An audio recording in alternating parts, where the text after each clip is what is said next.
Good morning, folks. Today is October the 30th. We're going to do a quick video.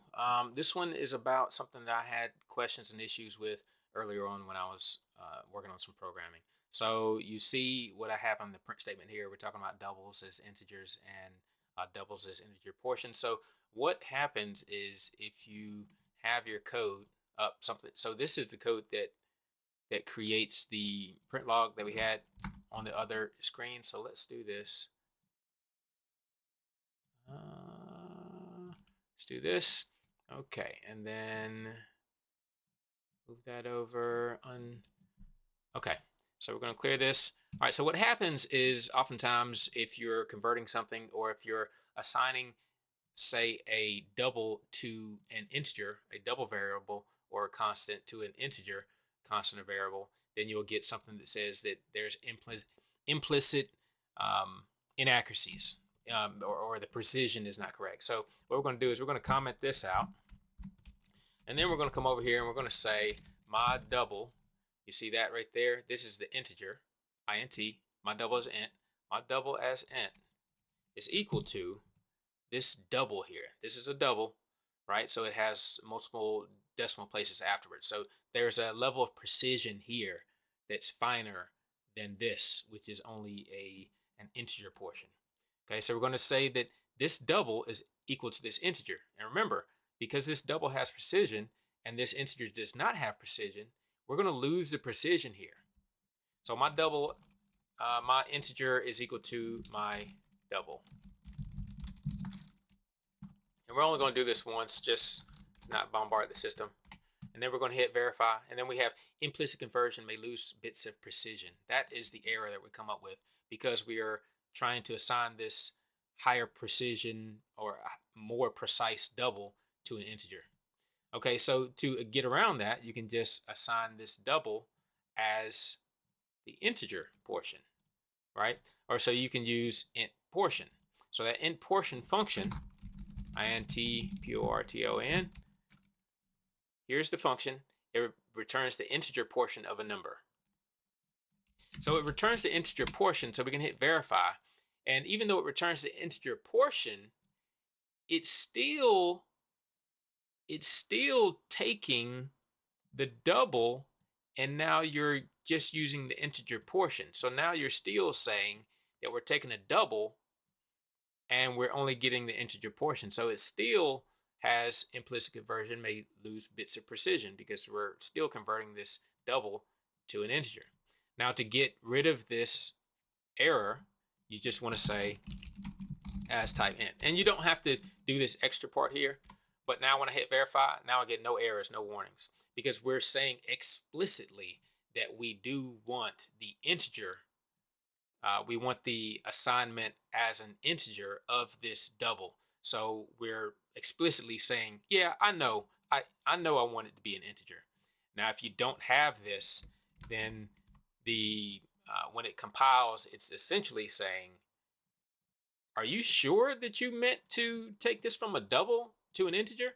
Because this integer portion, um, it's the whole number portion, right? So let's do this. Now we can do. We're going to copy this. We're going to comment it out. Come down here, add it once, double int. Instead of doing the int portion, we're going to get rid of that. Get rid of this, and then we're going to verify it there. So now we're taking this double as an integer. That's what we had before, right?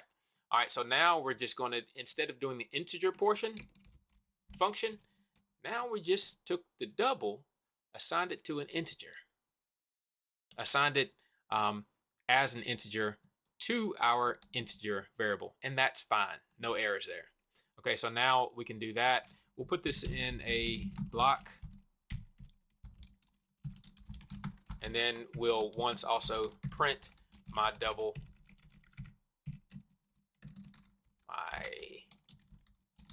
as int. Okay, and you see we get 51. Okay, so we're taking my double, which is actually 50.728, and we're only getting the integer portion, which would be just the 50.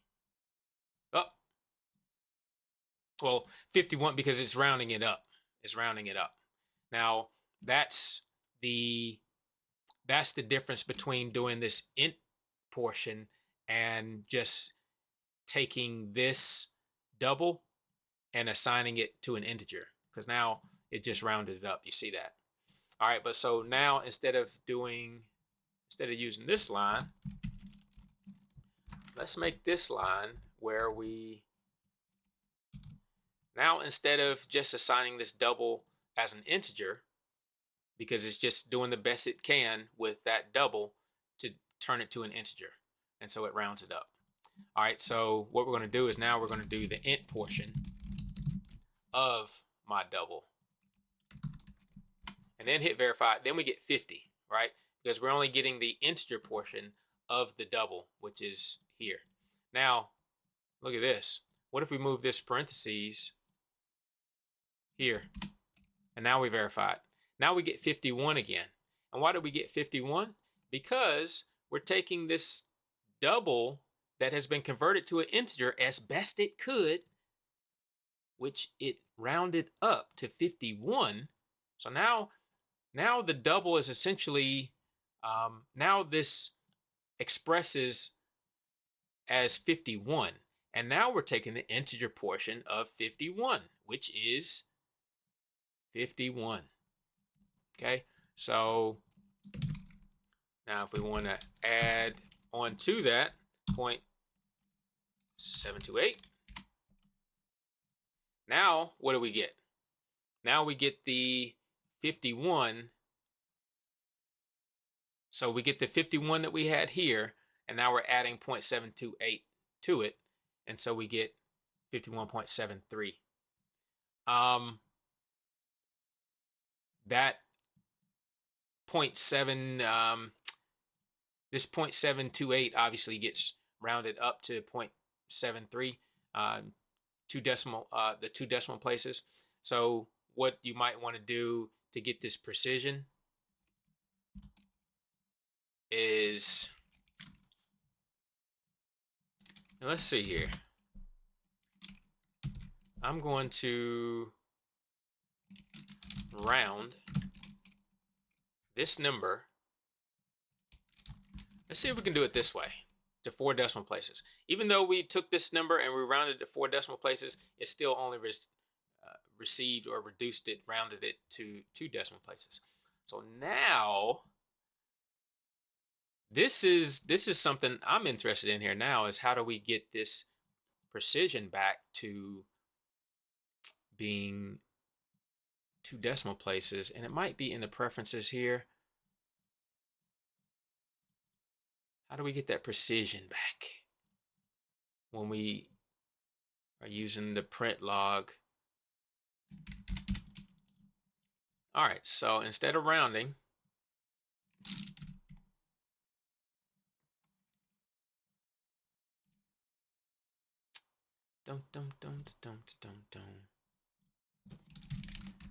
let's do this. Let's have another variable.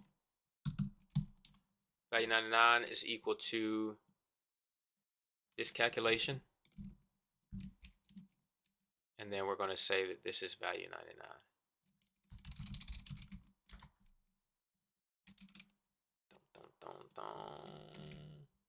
Semicolon. Oh, here. All right, so we still get that. It still rounds that to, let's see if we have another decimal place. Still get it. All right, well, let's see here. Value, how can we make this? I think we can use a float, right? Float ought to give us more decimal places. Float. My float. Let's see if we can verify that, and then we're going to do my float, and it still gives us 2 decimal places. I think that this is a function. I'm feeling like this is a function of print, of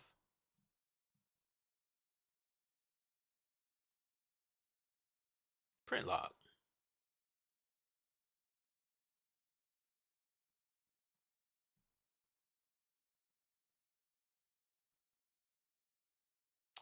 value 1. N is the minimum number of integers to use. M is the number of decimals to use. There you go. Yeah, and that's why I say I think that's a function of the. So if we use the value and then that number of integers, number of decimals, close statement, close 0.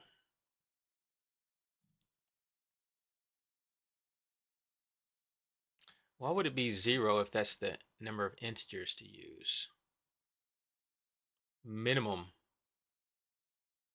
Oh, it's the minimum number of integers to use, not the maximum. And M is the number of decimals to use. Okay. All right, there we go. All right, so if we're using that syntax, then we say the minimum number of integers to use is 0, and the minimum number of decimal places to use, we'll say 4. Okay, cool. So I just learned something new today. And again, um, I take it for granted that these numbers are always what I think they should be. And a lot of times when you're working with the screen, you don't need more than 2 decimal places of precision. And so, like I said, years of working with this program, and I've never really come to the point where I said, "Oh, I need to print out multiple decimals of precision." And so, this is how you do it. All right, I wonder if we put a 4 here, will we get multiple zeros? No. Okay. All right. I was wondering, would it be padded with multiple zeros if we said the minimum number of integers should be 4? Because we only have 2 here. So would it be padded with 2 extra zeros? But it's not. Okay, so what if, yeah. All right. Okay, so that's pretty much it. So again, we got these implicit conversion, may lose bits of precision. Here we took the mod double as type integer and took the int portion of that. Float is going to lose precision there. So let's do mod double as int. And you see we get the multiple zeros there because we're asking for multiple zeros there. But we're only doing the int portion, even though we're taking this mod double as an integer, which is where we have our implicit precision loss. So we're going to take the int portion of mod double and we can do as type integer. Boom. Okay. And again, because we did the int portion of the mod double, we get the 50 instead of the rounded up version, which is 51.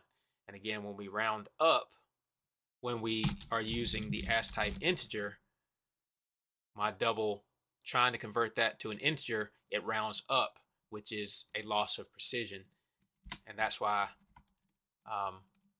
we end up getting the 51 there.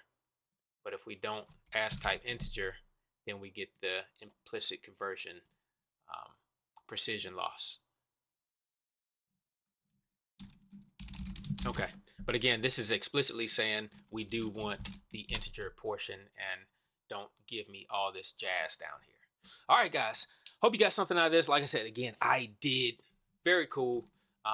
Well, it's cool when you know what's going on. It's not cool when you don't know what's going on. And I've come up to this issue once before, and I didn't learn this part, but I did learn this part. So it's good. We both got to learn something together, and hope this can get somebody else through a little bit of programming headache and heartache. Again, folks, I'm Eric. I'm not a financial advisor. I'm not a professional programmer. I just have played with this stuff for a while. Okay, I'm out. Peace.